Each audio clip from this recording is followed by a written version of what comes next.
আসসালামু আলাইকুম। আমি রাইটক্লিক জাকারিয়া আছি আপনাদের সাথে। আমরা এখানে টেকনিক্যাল অ্যানালাইসিস শিখতে আসছি। টেকনিক্যাল অ্যানালাইসিস এমন একটা জিনিস যেই থিওরিম না মানে যেই মেথডটা আপনি যদি রপ্ত করতে পারেন তাহলে বাজার থেকে প্রচুর প্রফিট জেনারেট করতে পারবেন। এখন আসেন আমরা মার্কেট সাইকোলজি আমরা দেখি। মার্কেট সাইকোলজি কি? সাইকোলজি মানে আমাদের আমাদের নিজেদের মধ্যে, বিনিয়োগকারীদের মধ্যে যেই ব্যাপারগুলি ঘটে এইটাই মার্কেট সাইকোলজি। কি ব্যাপারগুলি ঘটে আমাদের মাঝে? আমরা কখনো বাই করে একটা জায়গায় যা সেল করে, আবার কেউ আমরা অতি লোভে আমরা ওই জায়গায় সেল করে না আরও সময় বসে থেকে আরও বেশি প্রফিট করার কারণ মানে ইচ্ছায় আমরা শেয়ারটা সেল করে নেয়। আর পরবর্তীতে দেখা যায় বেশি প্রফিট করার ইচ্ছা যেহেতু শেয়ারটা সেল করে না, আস্তে আস্তে শেয়ারটা দাম কমতে থাকে এবং আমার যে প্রফিটটা ছিল সেই প্রফিটটা আর থাকে না, বরং আস্তে আস্তে আমার লসের জায়গায় চলে যায়। আমি শিওর যে আমাদের ক্লাসে যারা এখন আছেন তাদের অনেকের মাঝে এই ব্যাপারগুলি ঘটছে যে আমার একটা স্ক্রিপ্টে 20% বা 30% প্রফিট ছিল, কোনো এক ভাই বলছে এটা সেল করো না, এটা ডাবল হয়ে যাবে, 3 ডাবল হয়ে যাবে। আমরা সেল করি না, সেল করার না কারণে আমার ওই লাভের শেয়ারটাই আমাদের লসে সেল করতে হয়েছে। আর এটাই হলো আমাদের সাইকোলজি কি আমরা কখন আমরা সেল করে দেব, কখন আমরা স্টক ধরে রাখবো। আসেন এই একটা 3টা লাইন টানলাম। এই 3টা হলো আমি এই চার্টের উপরে একটা যে স্ক্রিপ্টটা আপনি হোল্ড করবেন সেই স্ক্রিপ্টের উপরে এরকম আরএসআইয়ের 3টা প্লট করে নেবেন। একটা হলো 70, আরেকটা 30, আরেকটা 50। 70 এবং 30 ওই বিল্টিনই থাকে, প্লট করাই থাকে। আপনি মাঝামাঝি একটা 50 আরএসআই লাইন টেনে নেবেন। তাহলে কি হলো? তাহলে আপনার বুঝতে সুবিধা হবে, কারণ আমরা যারা শেয়ার মার্কেটে আছি আমরা আরএসআই ইন্ডিকেটরটাকে অনেক বেশি মূল্যায়ন করি। আর এই মূল্যায়ন করি বিদায়ী এই আরএসআই ইন্ডিকেটর দিয়ে অনেক কিছু ডিসিশন মেক করা যায়, কারণ আমাদের এখানে সাইকোলজি কাজ করে যে আরএসআই 50 হয়ে গেল, আরএসআই 70 হয়ে গেল, বা আরএসআই 100 হলো। 100 হলে সবাই এখানে কি করবে, 30 হলে কে কী করবে, এই সাইকোলজিটাই এখানে বলা হয়েছে, দেখানো হয়েছে। দেখেন আরএসআই যখন আমাদের 50তে আসে, তখন কথা এইখান থেকে নিচ থেকে উঠে আরএসআই যখন 50তে আসে, তখন আমার শেয়ারটা যখন হোল্ডিংয়ে থাকে তখন আমাদের মাঝে একটা ভালো একটা আরামদায়ক বোধ হয় যে আমার শেয়ারের প্রাইসটা বাড়তেছে। ঠিক আছে? তো যেহেতু আমার শেয়ারে আমার হোল্ডিং স্টকের প্রাইস বাড়তেছে, আমি একটু উত্তেজিত থাকি, খুব ভালো ফিল হয়। তারপর যখন শেয়ারটা আরও উপরে যায়, যেতে যেতে সে আরএসআই 60 পার করে ফেলছে, তাহলে আমার মধ্যে একটা রোমান্স চলে আসে যে আমি অনেক প্রফিট করতে যাচ্ছি, আমার অনেক প্রফিট হয়ে যাচ্ছে।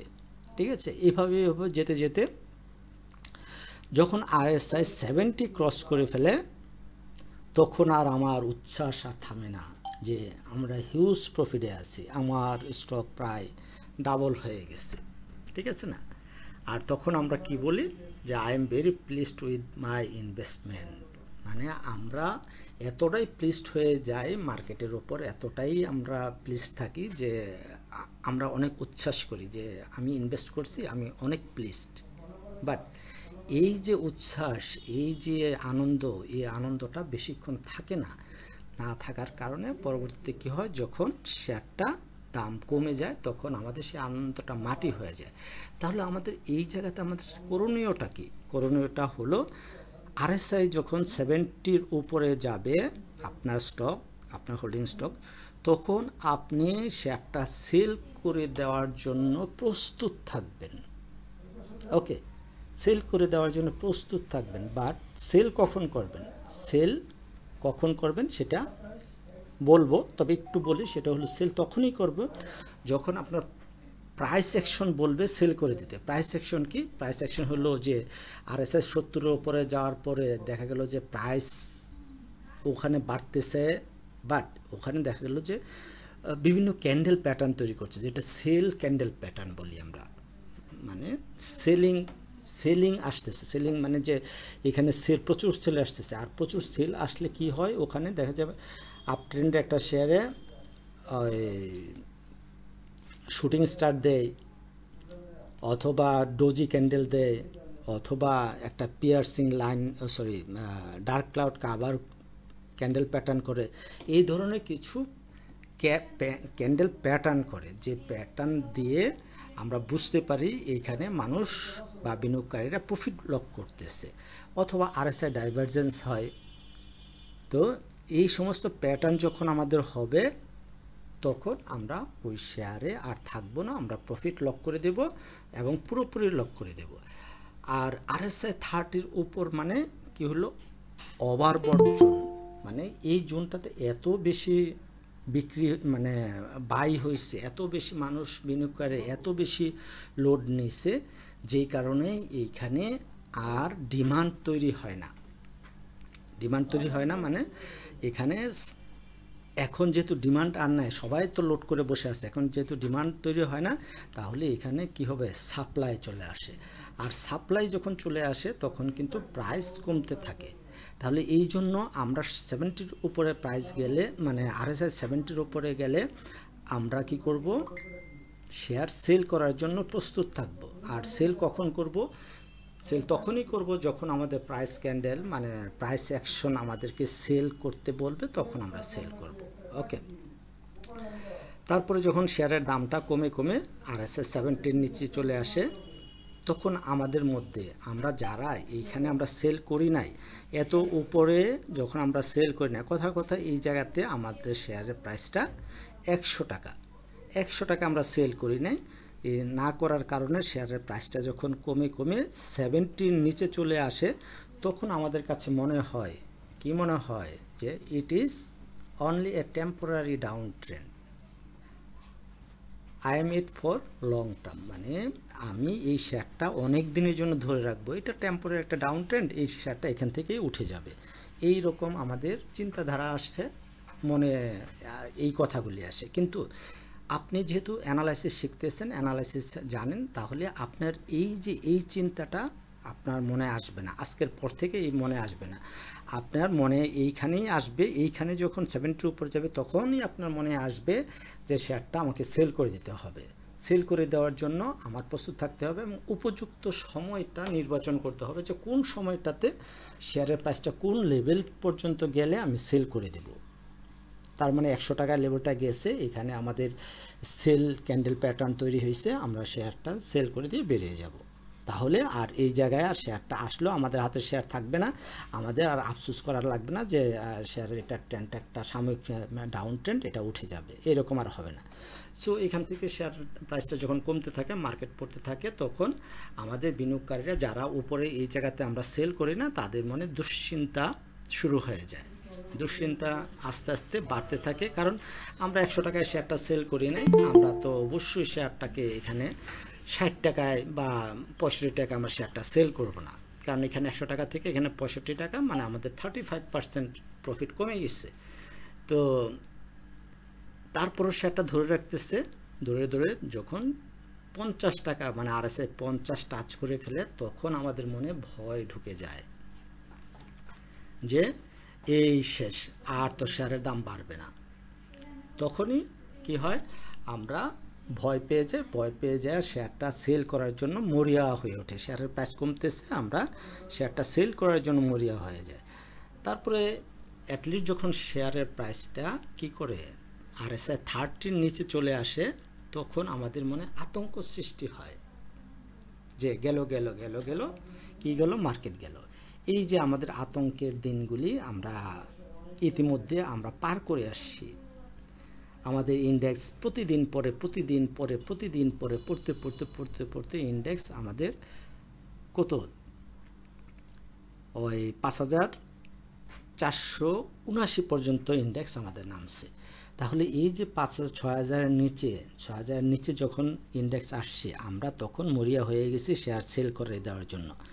তার মানে এখন হলো যে আতঙ্ক সৃষ্টি হয়ে গেছে আমাদের। আরএসআই কি হচ্ছে দেখেন, মার্কেট ইন্ডেক্সের আরএসআই তখন আমাদের 30-র নিচে ছিল, আর আমরা সবাই গণহারে সেল করছি। কি হয়েছি, আমরা প্যানিক হয়ে গেছি, আর প্যানিকে আমরা আতঙ্কে আমরা সেল করে দিচ্ছি, প্রচুর মানুষ সেল করছে, আর সেল করার কারণে ফ্রি ফল হয়েছে বাজারটা, ইন্ডেক্স ফ্রি ফল হয়ে যখন আমরা সবাই আত্মসমর্পণ করলাম, সব সেল টেল করে দিলাম, এখন তো আমরা রিল্যাক্স, আমাদের হাতে কোনো শেয়ার নেই। তার মানে কি হলো, আমাদের হাতে শেয়ার নাই মানে আমরা শেয়ার সব সেল করে দিচ্ছি। RSI 30-র নিচে আসা মানে এখানে ওভারসোল্ড পজিশন বোঝানো হয়। তাহলে এখানে সবাই আমরা সেল করে দিচ্ছি, এটা ওভারসোল্ড পজিশন। আর তখন আমরা সেল করে দিয়ে আমরা কি বলি, the market is not going in my favour, এই মার্কেটটা আমার জন্য না, আমার ফেভারে এই মার্কেটটা কাজ করে না, এই মার্কেটে আমার বিজনেস হবে না। তাহলে কি হবে, এই মার্কেট থেকে আমি দূরে সরে যাব, আমি আর মার্কেটে ঢুকবো না। এই যে আমরা আত্মসমর্পণ করে দিলাম, এইটাই হইল 30-র নিচে, মানে RSI 30-র নিচের জুনে। তো এই জায়গায় যখন সবাই সেল করে দিবে, তখন আপনি যেহেতু অ্যানালাইসিস জানেন, আপনি এই জায়গাতে আপনি বাই করবেন, কি বেস্ট টাইম ফর ইনভেস্টিং।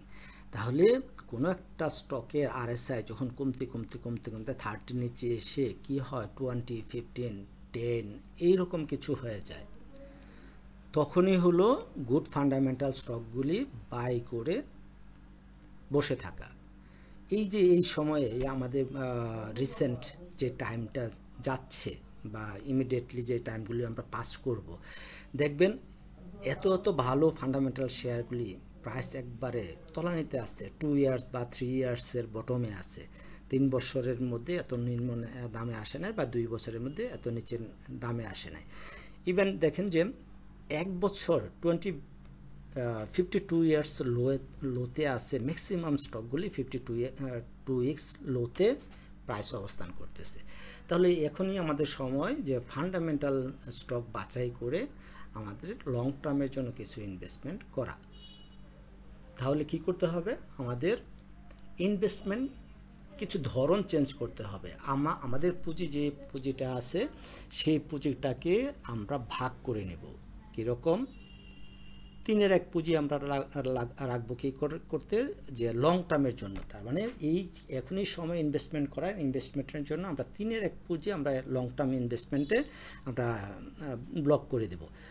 আর 1 ভাগ কী করব, আমরা শর্ট টার্ম যেটা ট্রেডিং বলি, এই ট্রেডিংয়ের জন্য রাখবো। আর 1 ভাগ কী করব, আমরা ক্যাশ ফ্রি রাখবো। যে ক্যাশ ফ্রি রাখাটা খুবই জরুরি, যেটা বিপদের সময় কাজে দেবে। বিপদের সময় কাজে কিভাবে দিবে, যে আপনি একটা স্টক কিনছেন যে অনেক বড় প্রফিট হবে, মাল্টিব্যাগার স্টক হবে, কিন্তু আনফর্চুনেটলি স্টকটা র্যাপিডলি ফল ডাউন করলো, আপনি বিক্রি করার সময় পান নাই। তাহলে শেয়ারটা তো অ্যাভারেজ করতে হবে, যদিও RZ ফর্মুলায় অ্যাভারেজ নিচে অ্যাভারেজ নাই, তারপরও দুর্দিনের জন্য সেই ফান্ডটা আপনি রেখে দিতে হবে, যাতে করে আপনি অনেক নিচে অ্যাভারেজ করতে পারেন। তাহলে কি হলো, আমরা দেখা গেল যে এইখানে যে শেয়ারটা আমরা বিক্রি করি নাই, শেয়ারটা দাম কমতে আমাদের শেয়ারটার দাম এইখানে তলানিতে চলে আসছে। 100 টাকার শেয়ারটা এখন আমাদের কত, 10 টাকা বা 15 টাকায়। তাহলে সেই যে আমরা একটা ফান্ড রাখছি, এই ফান্ডটা আমরা এই জায়গায় আমরা ইনভেস্ট করব না, এই জায়গায় না, যখন RSIটা ঘুরে আবার 30-কে ক্রস করে যাবে, তখন আমরা এই জায়গায় ইনভেস্ট করব একটু লম্বা সময়ের জন্য। তাহলে এইভাবে আমাদের জীবনচক্র, উদ্ভিদের জীবনচক্র বলেন, আমাদের মার্কেটের জীবনচক্র বলেন, মার্কেট সাইকোলজি বলেন, এইভাবে আমাদের এই ব্যাপারগুলি চলতেই থাকে। এবং আপনি এটা দেখবেন যে একটা স্টক কোনো এক সময় যদি সে 300 টাকা টাচ করে থাকে, সেই স্টকটা পড়তে যদি সে 50 টাকায় আসে, 30 টাকায় আসে, আবার কোনো না কোনো সময় সে সেই 300 টাকায় যায়। সেটা হয়তো লাগে 2 বছর, 3 বছর, 4 বছর বা তারও বেশি সময়। আবার কোনো একটা শেয়ার যদি অনেক বড় র্যালি দেয়, নিচ থেকে 8 টাকা 10 টাকা থেকে র্যালি দেয়, সেই শেয়ার কিন্তু আবার ঘুরে ফিরে সেই 8-10 টাকাই আসে। যদি রিসেন্ট একটা উদাহরণ বলি, বা আপনারা এই স্টকগুলি খুঁজে বের করবেন, যেমন রূপালী লাইফের কথা বলি, রূপালী লাইফ কত বড় র্যালি দিল, তারপর আবার কমতে অনেক নিচে আসছে,